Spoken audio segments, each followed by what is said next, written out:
Hey, Rich Girls, Amber here. I wanted to pop in before we start this episode because it's actually an encore episode that I really wanted to encourage everybody to listen to again because I needed it. So here's what happened. I was on a flight and I was prepping for my end of year episode for 2024, right? And so I wanted to go back and listen to my 2023 episode so I could remember what my answers were. That's part of the expansion exercise, right? Is like, look at how far you've come and look at how things have changed in the last year. So I went back and listened to that episode. And then my podcast player kept playing the next episode, which was the one that was all about changing your identity to change your life, how to set goals and achieve them. And when I tell you, I listened to this podcast and I was like, who is this girl? This is a really fucking good podcast episode. And it was me. I was listening to myself and I had totally forgotten that I had made this episode. But I talk a lot about identity in this one. So as we're kind of gearing up for the new year, I was like, this is actually a perfect episode to listen to again, because first we're reflecting so that we can measure all of that growth that we've had, all the times that we've 10x'd in our life, looking back on how far we've come so we can be in the gain instead of the gap. So that's step one. Step number two is kind of like resetting that identity and that mindset around who am I going to need to become so that I can achieve the goals that I want. And then it's honestly really getting into designing that life, designing how your year is going to look with a ton of intentionality and that identity behind it. So I talk about it in this episode. I won't even get into it here, but I think that this is such a good refresh and reminder and an episode that is necessary as we go into the new year, ready to dream bigger than we ever have before with our whole chest, as the kids are saying, and with the faith that we can accomplish everything we set out to do because we've done it before and we will do it again. So happy New Year, you all. Love you so much, and I'll talk to you soon. Welcome to Old Money, a show dedicated to helping you build the trust fund you wish you were born with. Ladies who lunch, listen up. Life is not about looking rich.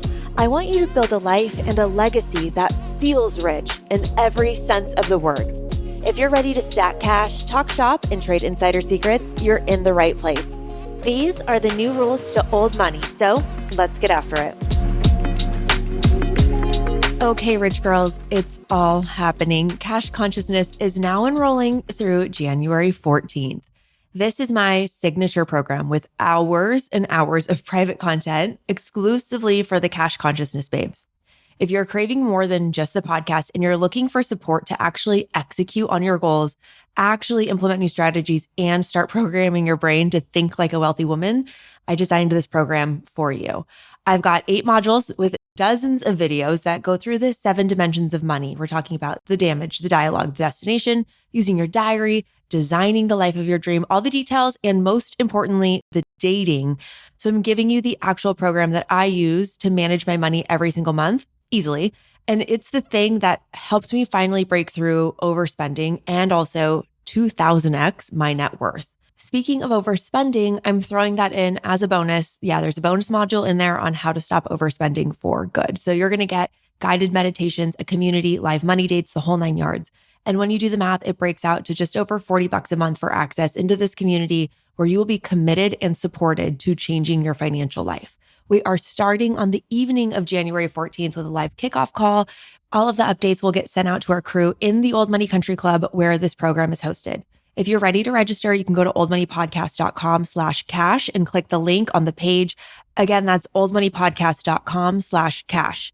It doesn't matter what level of wealth you're at today. This is more than a financial reset. We're going over old money stories, how to reprogram them, how wealthy women think about the world, how to design your personal financial system, how to have productive conversations with your partner about money, all of it. Again, enrollment is open until January 14th, oldmoneypodcast.com/cash.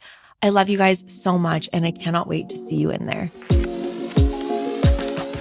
Hey, rich girls, welcome back to Old Money, the podcast for women building the trust fund they wish they were born with. I'm your host, Amber Frankusen. So happy that you're here with me today. This is maybe the most important episode that I've recorded yet. It is the thing that has changed my life the most significantly. I'm talking about financially, personally, in relationships, in love, in business, all the things. And it's something that I don't hear enough people talking about.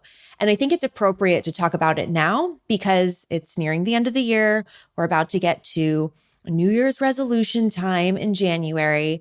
And I want you and me to be successful with our goals this time. So I want to break down the biggest hack that I've learned about achieving goals when we set them.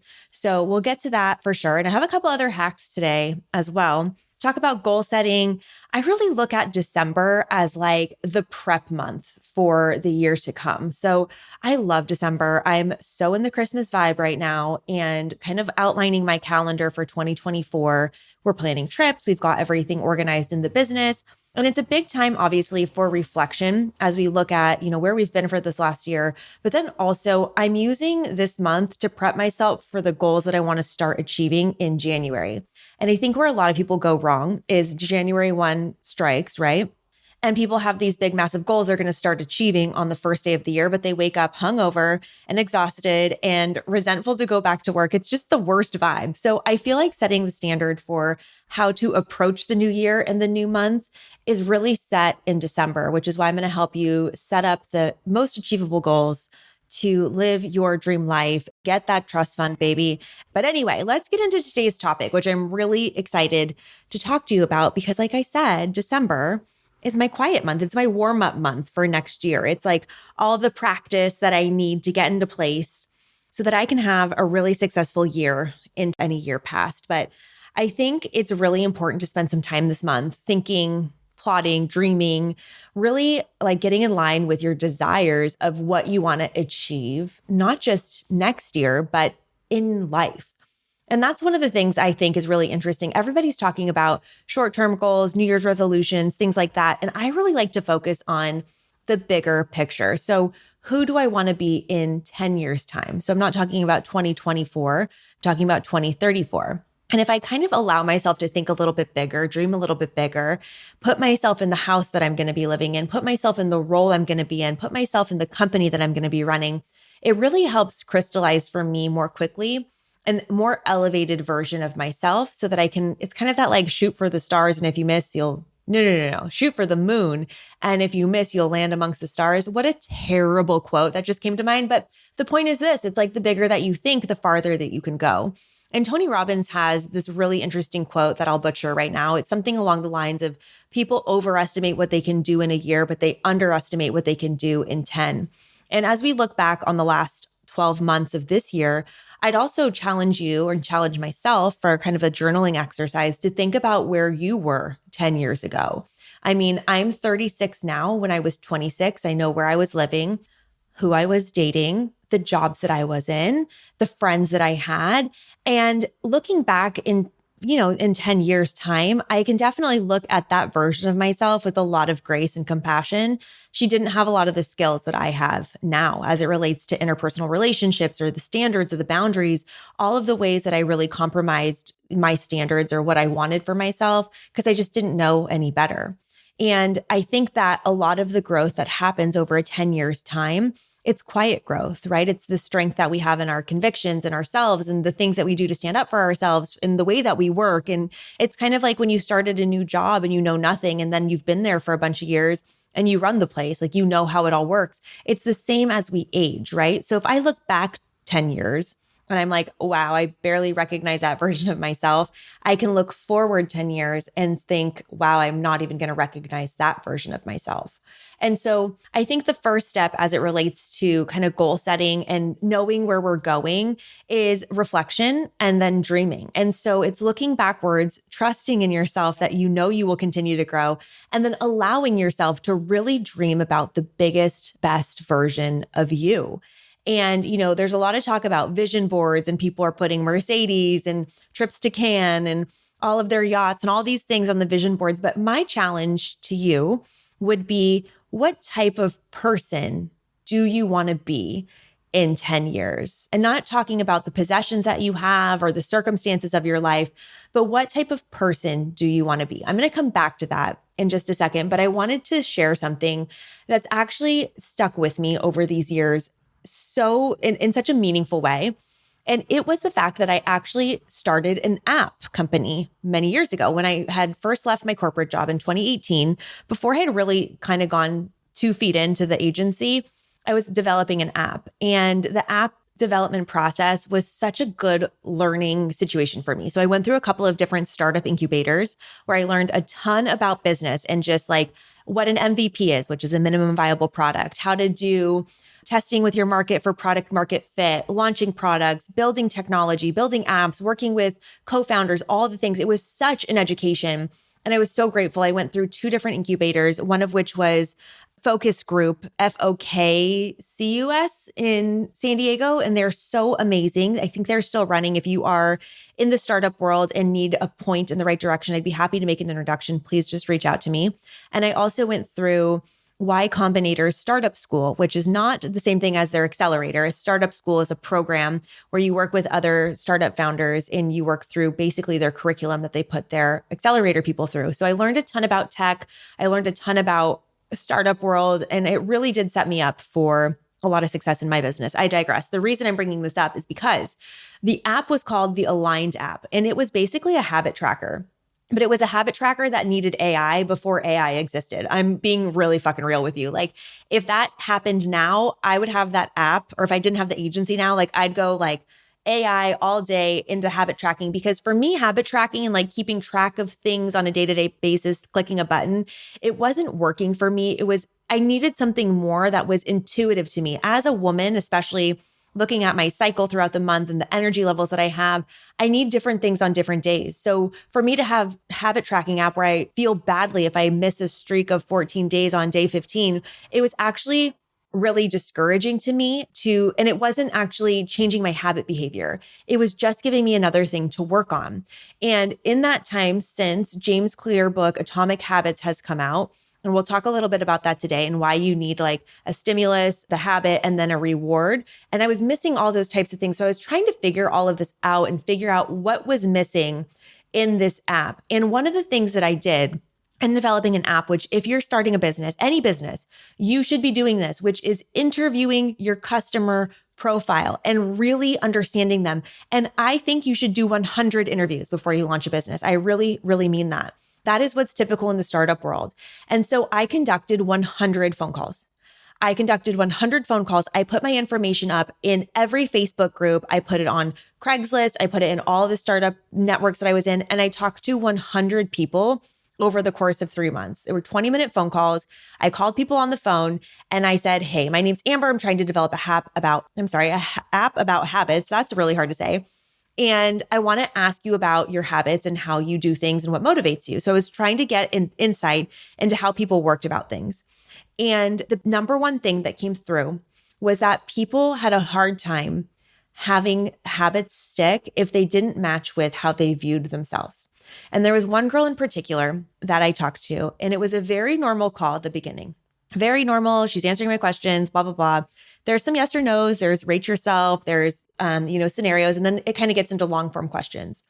And, I don't know this girl from Adam. I'm just talking to her and we're getting halfway through the conversation and she starts to really break down and I get nervous. I haven't had anybody get emotional with me on the call. And I'm like, oh my God, I'm so sorry. Like, I didn't mean to hit a nerve. Like, are you okay? And she said, I thought that this call would really help me because I'm trying to build a habit of keeping my house clean, but I'm morbidly obese. My twin sister, who is also morbidly obese, just passed away. And she was the one that cleaned the house. And I just can't motivate myself to clean it because it's too painful. And I'm literally living in squalor. And I was shook. I had no idea what to do with this information. I'm immediately thinking like, oh my God, I'm in way over my head. I have no idea what to do. I ended up spending another 30 minutes on the phone with this girl. And I shouldn't have even done this, but I tried to help because that's my instinct. I was like, I have to help this girl in some way, shape, or form. And I was like, you can call me again, like if you want to talk or whatever. And we ended up talking one more time over text. But essentially, she was saying she was the one that cleaned. I was not the one that cleaned. She was the one that cleaned. She had that responsibility. I couldn't do it. And so I kind of asked her some questions about that. What is it about doing it? And she obviously was saying, it reminds her of her sister, it makes her sad. It's really hard for her. She gets tired quickly. All of these, very real reasons why she wasn't completing the task that needed to be done. And she kept saying she was the one that cleans. I was not the one that cleans. And I just had a spark of inspiration. And I said, what if you, in honor of your sister, take on that identity for her? So that used to be her identity. Can that be a part of your identity now to keep her spirit alive? And I told her about some of the hacks that I know about, overcoming resistance, which are set a timer on your, kitchen microwave or oven or whatever for 5 minutes and just do it for 5 minutes and let that be enough. And that's a trick that I used to do for exercise, right? Like I have to do 20 push-ups today. As long as I do 20 push-ups, I don't have to do anything else. And then you kind of have this like snowball method, right?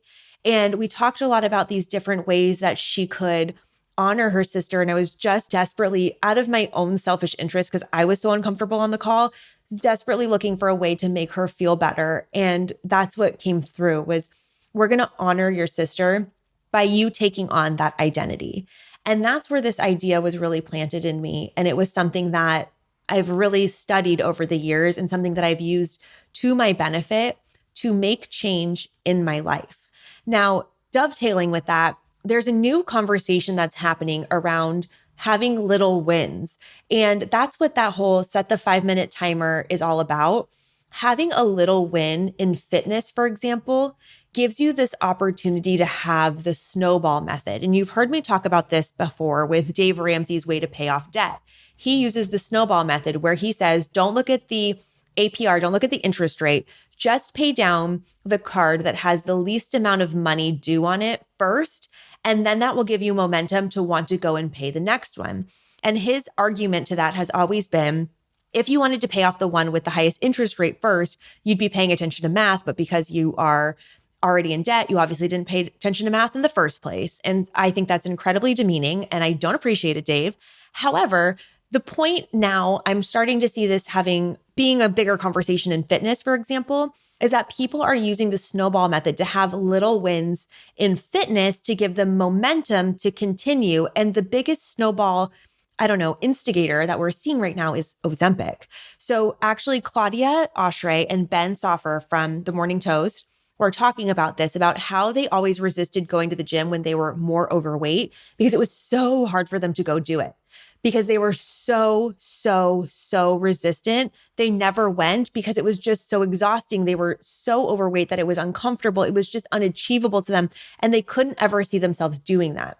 And now they've used Ozempic as an accelerator and they are smaller. They are equating smallness with fitness and they are now going into the gym. It's more easy for them to be doing the movements, be doing the weights. They can have some energy and sustainability where before they were just huffing and puffing to get up the stairs, right? They have used Ozempic to change their identity, to change their body, and that's given them a small win so they can continue. And there are studies, I read this through BioLane, if I follow him on Instagram. He linked to a study that showed that people that have small wins in fitness are more likely to continue on their fitness journey, which is what I was accidentally programming with myself when I was in a fitness slump and needing to get back into it.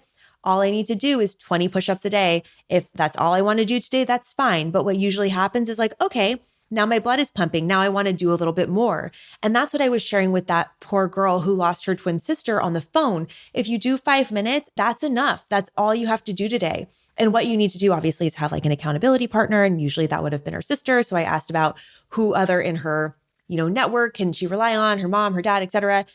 Anyway, my point is we're looking for these little wins of how to affirm our progress so that we have momentum to move forward.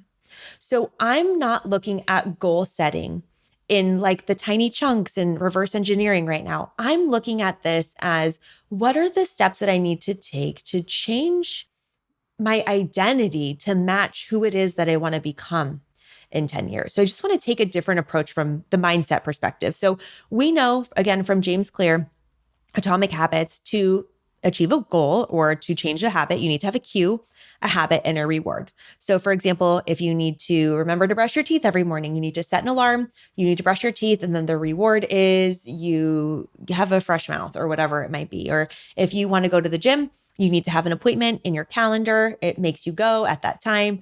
Your trainer is there, so you have accountability. The habit is that you go and you do it, and the reward is that you feel better about your body. Now, here's the thing.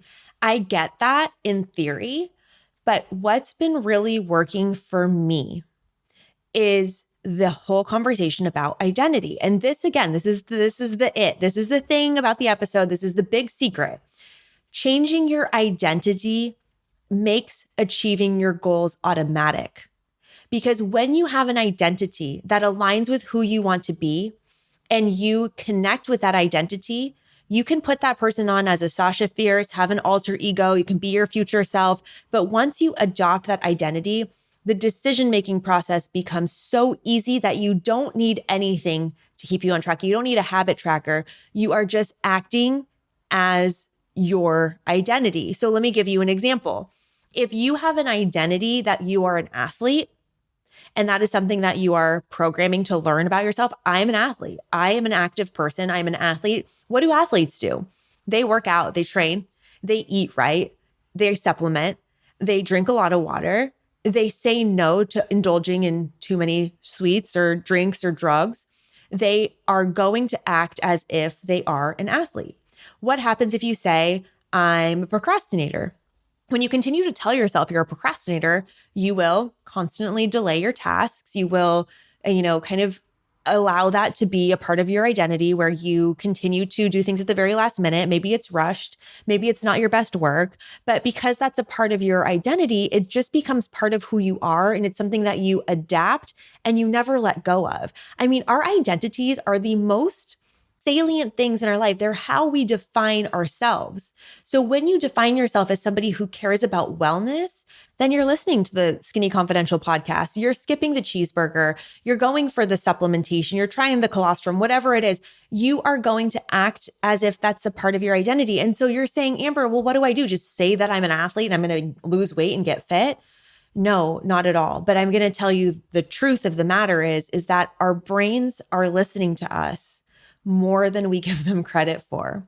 And so when we see ourselves in a certain way, we reinforce the way that we see ourselves with our beliefs and our actions. So again, if you have a positive self-image, a positive self-identity, you will act in alignment with those things to achieve your goals. But if you have negative self-talk, if you have a negative self-image or a negative identity, you will continue to act in ways that are familiar to you because it's an identity, you've claimed it as your own. I don't know if you guys have watched the new season of Paris Hilton's show I think it's on Peacock. I binge watched it this weekend, Paris in Love. I don't know. I have the weirdest take on Paris Hilton, or not even take. I have the weirdest opinion of her. I feel so warmly to her. I'm so endeared to her because of the trauma that she's went through the total dysfunction of the family that plays out on screen between Kathy Hilton. They're sweeping everything under the rug, the trauma of the Provo detention center that she was in, the baby voice that she uses, all the things. You can look at somebody and say, oh my gosh, I have empathy for where you've been and I understand why you're the way you are, which is what I feel like I know about Paris. I understand based on what she shared with the public, why she uses the baby voice when she's uncomfortable. But then you also see her acknowledging those things and completely ignoring them in the same breath. She's saying she wants to bond with her baby, but she has so many responsibilities, yet she's electing to do a concert that requires daily rehearsals and choreography and pain to her body, choosing to do that over being with her son. So that's not something that anybody is forcing her to do. That's something that she is creatively wanting to do because, just my psychotherapy analysis, she's probably trying to disconnect from dealing with the trauma by staying so busy all the time because it's probably easier for her to be the Paris Hilton superstar than it is for her actually to be just Paris at home and deal with it. Anyway, I digress. The reason I'm bringing this up is because something that shocked me in watching that show was she continued to say, I'm shy, I'm shy, I'm shy. And I'm like, what? How is she shy? And again, I think it's that she is shy when she's being Paris. When she's being Paris Hilton superstar, she's not shy at all because that's a persona, right? That's probably an unhealthy way of dealing with identity. But what was happening was that every time she was feeling anxious or uncertain about things, she would say, I'm shy as a way to justify her I don't want to call it bad behavior, but her behavior that was pulling away from the group or disconnecting from conversations or the groups of people that she was with. It is just such an interesting way, an interesting study of seeing how somebody's identity or the way that they label their identity, it allows them to act in ways that align with their identity, even if it's not true. Paris Hilton is not shy in the typical sense where she can't talk. She can talk to anybody, any stranger. She can go on The View. She can go on Good Morning America. She can go anywhere. And maybe that's uncomfortable. I'm sure it is. I'm not saying that she's not shy, like completely, but she's capable of more than she gives herself credit for. And that's where it really hurts to see. She probably can be shy, but she can also say, I'm brave. I'm also very talented at being on TV. I'm also capable. And it's interesting the way that her identity plays into her choices. Okay, so let's get into the tactics of understanding identity, how it works in our brains, and how we can use it to our benefit to crush our goals in 2024 and beyond. So first of all, I'm going to come with the science. So there was a study done by the Journal of Personality and Social Psychology that found that those who aligned their goals with their identity were 32% more likely to achieve them. And also Harvard Business Review highlighted that recognizing and understanding one's identity can lead to better decision-making, increased job satisfaction, and just overall success in both your personal and professional life. So again, I'm pulling from a lot of James Clear's book, Atomic Habits. I haven't even read it, you guys. I've literally listened to the Blinkist. I've read every article online. I don't feel like I don't need to read the book. I don't know about you. Maybe there's some like nuggets in there that are like, it's great storytelling, but I just need the meat and potatoes and I'm going to give it to you here. Okay. So this is your Cliff's Notes. Here's what you need to know about identity. Your identity is going to impact your daily choices because the saying you are what you do is actually not accurate. It's more about you do what you are, because our identity, which are our ingrained beliefs about ourselves, our self-images, that is the undercurrent that drives all of our daily choices like an invisible hand without us even realizing it. It's literally the subconscious mind at work, just directing us into what we need to do. So it might not be conscious for you where you are, oh, I am an athlete. I choose banana. I hate bananas. But my point is, it's not something that's active. It's when you really believe the identity about yourself and you understand who you are and you have a positive self-image, that you start making moves in the right direction. So if you're looking to build a new identity, you have to dream big. So that's what I'm talking about. You looked 10 years behind, you're looking 10 years forward. What is that identity of the person 10 years in the future?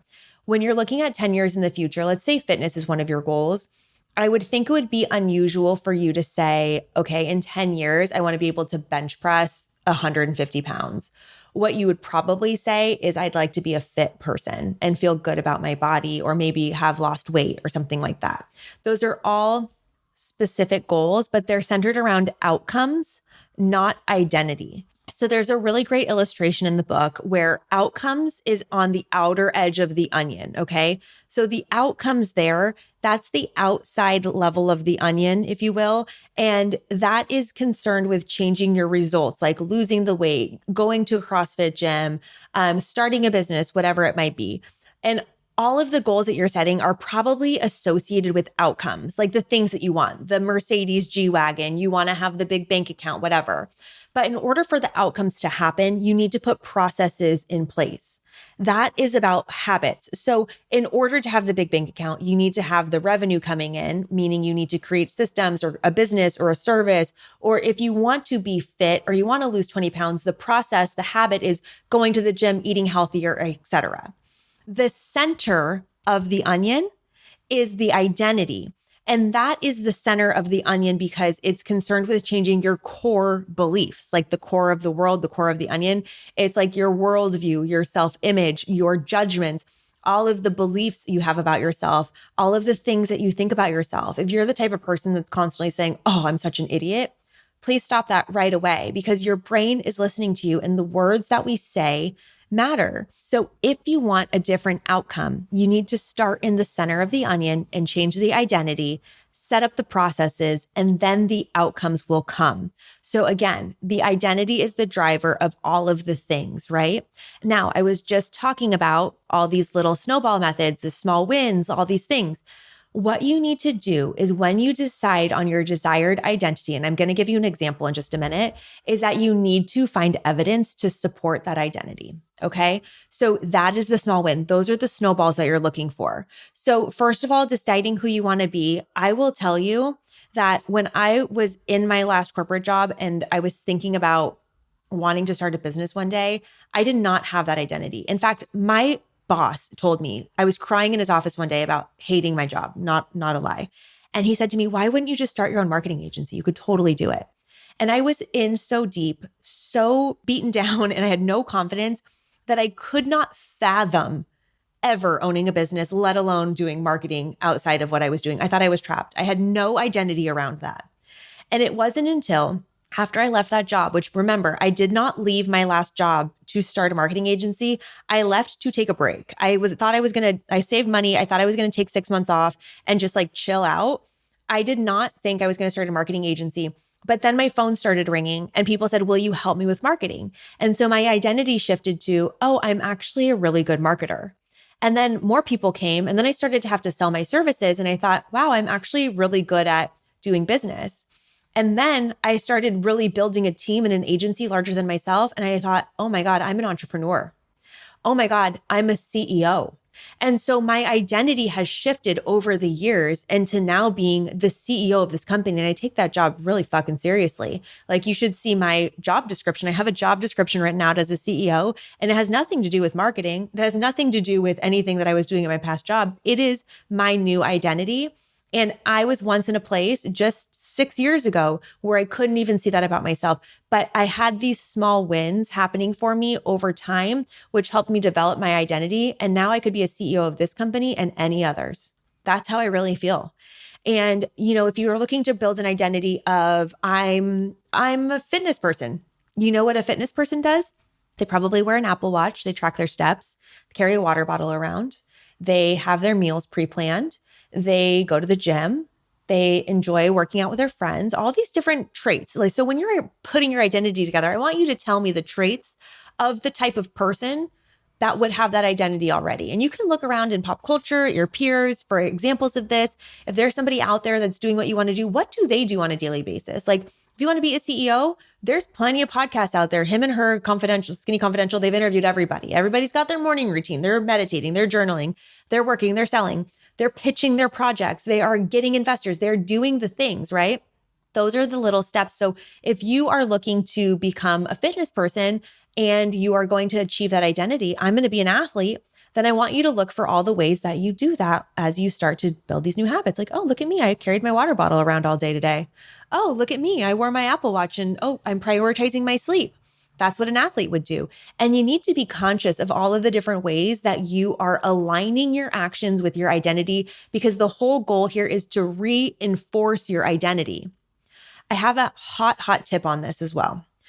Again, we're looking at identity at the core. On the outside of the core is the processes. Think of an onion or a bullseye, the middle identity. After that is processes. Then on the outside, it's outcomes. When you work from the inside out, your identity will make you achieve the outcomes because the processes come naturally to the person that has that identity.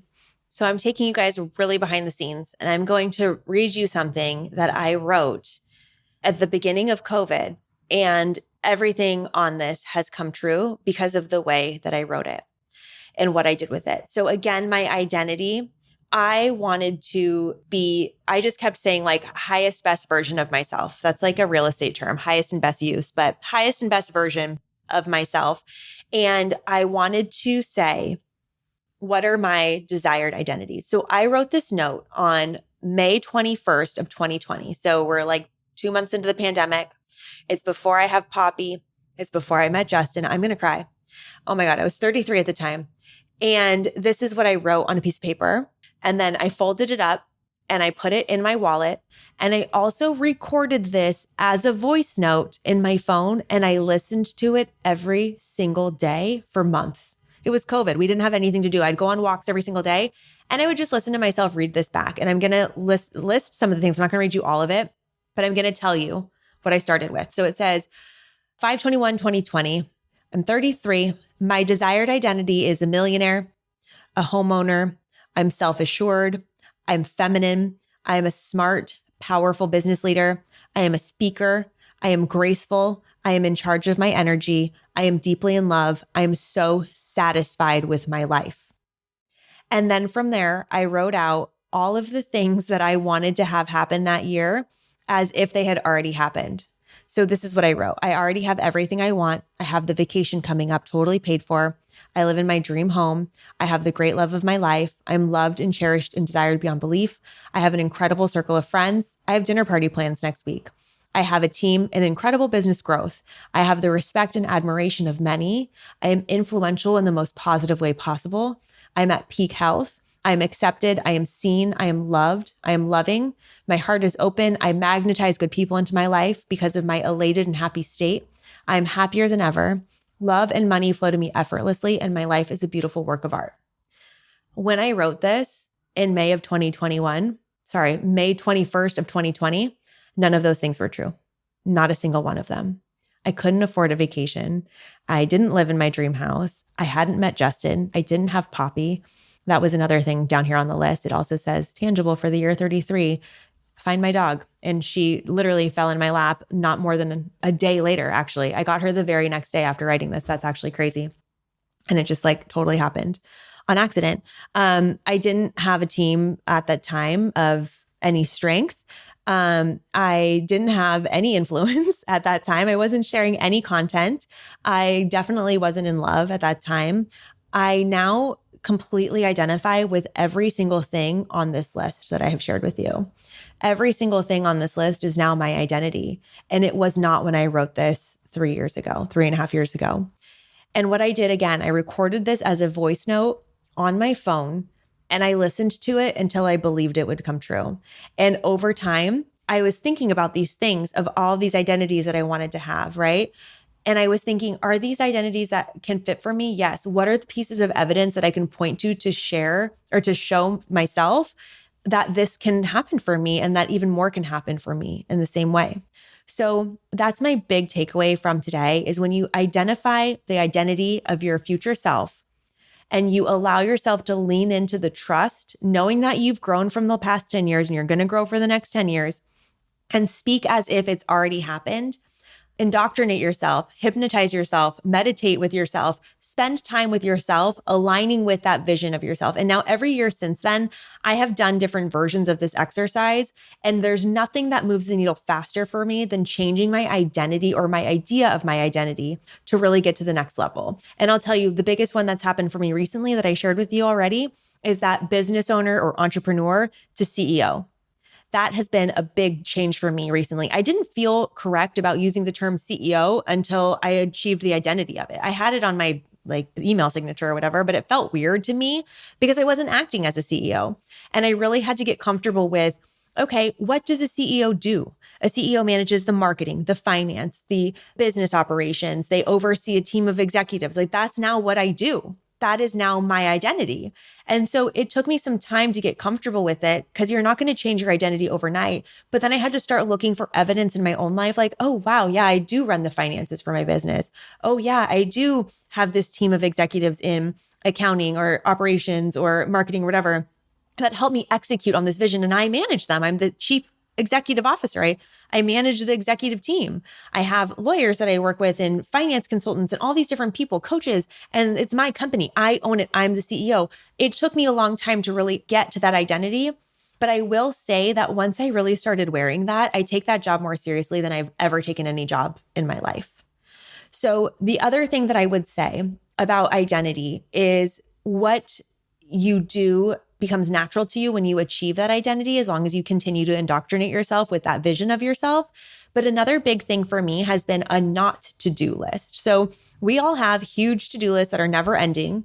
And something that has happened for me recently is I've had to ask myself, what do CEOs not do? And one of the things that I've recognized is that I have a lot of habits that are ingrained in me from who I was before that I'm ready to let go of so I can fully step into that identity. And so when I was asking myself, for example, what do CEOs do? Well, CEOs don't compromise on their fitness. They know that being healthy and working out gives them more energy in their business. I know that CEOs, wake up early. I know that CEOs I don't know, do take breaks or, they learn about finance or whatever it might be. So if you want to be whoever your identity is, I want to be a great boyfriend. What does a great boyfriend do? What does a great girlfriend do? What do they not do? A great girlfriend does not talk badly about her partner to other people. A great girlfriend does not indulge in flirting with other people on social media or in person. A great girlfriend does not cut down their partner. A great girlfriend does not criticize or harass or discard the feelings of their partner. What are the things not to do? I'm going to tell you my not to do list because I just worked on this recently. And I wanted to see what things I could remove from my life instead of adding more things to my never-ending to-do list. I don't need more checklists or habit trackers or boxes to tick to tell me that I'm on my way to being a CEO. But what I do need to do is remove the distractions and the things that are not getting me towards that identity. And I'll tell you what they are. Number one, deleting influencers from my Instagram and my TikTok that are encouraging me to buy a bunch of shit. I'm trying to be multimillionaire over here. I don't have the time to be buying shit on TikTok shop. Like I literally bought an eye massager that has like vibration and heat and it's like an eye mask and it massages. What? Well, I don't need that, but I bought it. It was on sale on TikTok shop. I was like, oh, no. I'm having a problem here. I've deleted influencers that have encouraged me to buy and have also deleted people or blocked people or muted people or whatever that have just made me feel a type of way. If it's, I don't know, comparison journey, if it's like they're too aggressive, like there's been a lot of people that I've come across on social media recently that are trying to be in the coaching space and they get on Instagram stories and just fucking bark at you all day long about why you're not doing enough. And like, you don't know what I'm doing, my love, like on Instagram stories. So like, I don't need somebody motivating me in my Instagram stories. I will pay a professional for that, but thank you so very much. So I've really cleaned house on social media. I've also deleted a lot of access that I've had to like snark pages and stuff like that, like things on Reddit that are just not positive. So you guys, I don't know if I talked about it on the podcast, but the whole Heather McDonald, Justin Martindale, Jeff Lewis, Krista Lamas drama from earlier this summer, that's a deep cut in pop culture. If you know what I'm talking about in podcast wars, then we're friends. Anyway, I was looking at all that stuff on on Reddit, and I was like reading it and breaking it down for Justin, hoping that he'd get involved in the drama with me. I did not need to be spending time doing that. That is not something that a CEO does. Okay. I've also unsubscribed from marketing emails, removed junk food from my shopping list. I've cut back on alcohol. I'm going to do dry January. All these different things that I've done that are on my not to do list are as important as what's on my to-do list. Okay. So that's my last tip for today. Here's kind of like a summary. I really want to always have every episode clear next steps, action items, takeaways. So let's run through kind of some of the things we've talked about. We went on a winding journey and I appreciate you being here with me, but just to put a bow on it all, we talked about Real Housewives of Miami, Paris in Love, Krista Lamas and Heather McDonald, all the drama. Please let me know if you want me to talk about that more because like I could talk about that shit all day. I could do a podcast episode a day. This is going to be Morning Toast 2.0. Anyway, talking about achieving your goals. The best way to achieve your goals is to change your identity. How do you change your identity? You just tell yourself you're different? Yes, you absolutely do. And then you need to convince yourself to believe it. Okay. What we're looking for here are small wins in changing your identity over time so that you can say, this is my dream me. This is my dream version of me in 2034. I want to be this type of person. And that person has this identity. They are a mother. They are a business owner. They are a fitness person. They are a millionaire. What I need to do is look for evidence now to point myself in that direction because my self-image will shape every action that I do. And I know that to be true because that's how the subconscious works. The words that we say matter. And when we talk to ourselves in a way that aligns with how we want to be a version of our future self, and we take action towards achieving that identity, then all of the processes and all of the outcomes will come. So again, when you're looking to build an identity, you need to, number one, be really aware of the self-talk that's going in on your head right now. Slow it all down, listen to yourself, pick a new identity. And then I want you to write out all of the traits that a person with that identity would have, the things that they do, the habits, et cetera. I want you to write those all down on paper. I want you to write statements as if they're already happening. So for example, if you are looking to go on a fitness journey in 2024, but in 10 years, you really see yourself as that person who has that incredible before and after on Instagram and you are posting it and you are like, I will never go back there again. You are claiming that identity now. You are that after picture. right? And that after picture, the identity of that after picture, this person does this thing, that thing, the other thing. And you're going to write it in I am statements. I am committed to my health. I am making better choices. I am that after picture. I am proud of that after picture. I am the type of person who has the support to do that. My friends have never gotten in my way. They've been understanding when I've not wanted to go to Olive Garden every night for fettuccine Alfredo. All the things, you need to write them as if they've already happened. I want you to record that in a voice note, and I want you to listen to it every day. Bonus points. If you find another rich girl who's willing to do this with you, it's really powerful to be recording these back and forth to each other. Use Voxer, which is a little walkie-talkie app. Use Voxer and record those messages to each other and tell each other what you're doing to align with your identity every day if you're willing to share. I can't stress enough that accountability in this process just makes it so much easier, because other people can be mirrors for us and show us the good in ourselves that aligns with the identity. So it helps you find those small wins. It helps you get that momentum, and you can use the snowball method in your identity to get closer to your ideal desired self. Once you have your identity sorted and you're going to continue to reinforce that, you're going to just naturally choose the processes that align with the identity. So if you're trying to be an athlete, you're trying to be a fitness influencer, you're going to post on social media, you're going to go to the gym, you're going to carry the water, all those types of things. When you're doing this process of changing your identity influences the processes, which will obviously influence the outcomes that align with who you are and what you're trying to achieve. So their outcomes are the goals, it's the G-Wagon, it's the money in the bank, it's whatever it is. You're also going to create a not to-do list where you're going to identify the things that don't align with your identity, and you're going to lovingly allow those to fall away from your life and what you're doing right now. And the last tip that I'm going to just give you, which is just another little mini action item, is that putting guardrails in places where you will be attentive to them to make sure that you stay on track and you're checking in with yourself, I think is really important. And that might be a weekly therapy session. I just came back from therapy this afternoon, love my therapist and love, checking in with her. It's not always like doom and gloom. It's like progress and visioning and strategy. I have a great therapist. So maybe it's a therapy appointment. Maybe it's a weekly scheduled journal session. Maybe it's programming in calendar invites in your calendar, blocking off 2 hours every month to sit and vision your identity and reflect and look for those evidence pieces. Maybe you're programming in a quarterly goal check-in. I have a quarterly goal set up or quarterly task set up that has all these different things that I do on a quarterly basis. And it's fresh in my mind because I just did it for prepping for Q1 of 2024 of just reviewing my goals and my identity and my journals and all that kind of stuff. So I'm all about finding the path of least resistance to achieving the life of our dreams. And if identity is a way to do that, I challenge you to take that on in December as you're dreaming of big goals for 2024.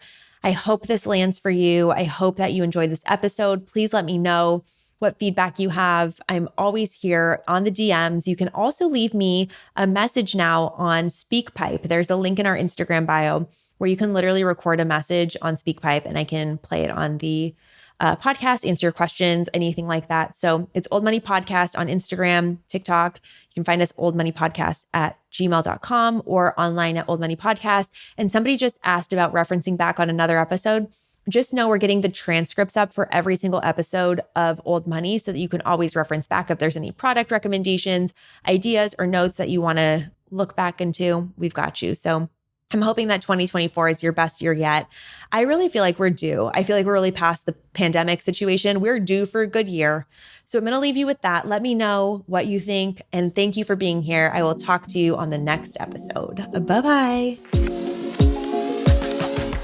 Feeling rich? I hope so.